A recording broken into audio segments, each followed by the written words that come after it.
नजर डालते हैं शेर कायद की इन खबरों पे हमारे नुमाइंदे अदनान गुरी की रिपोर्ट में। जी अदनान गुरी, तफसीलात से आगाह कीजिएगा।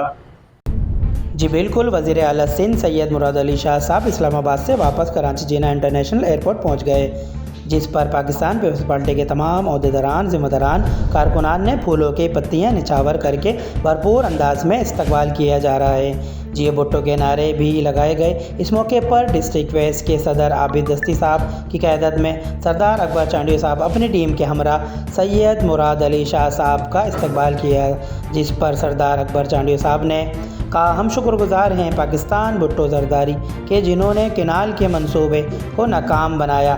इस मौके पर तमाम शुरका ने शुक्रिया अदा किया। बिलावल भुट्टो जरदारी साहब के बैनर्स और पेनाफ्लेक्स झंडे भी उठा रखे थे। रिपोर्ट अदनान गुरी, KCCD न्यूज़, कराची।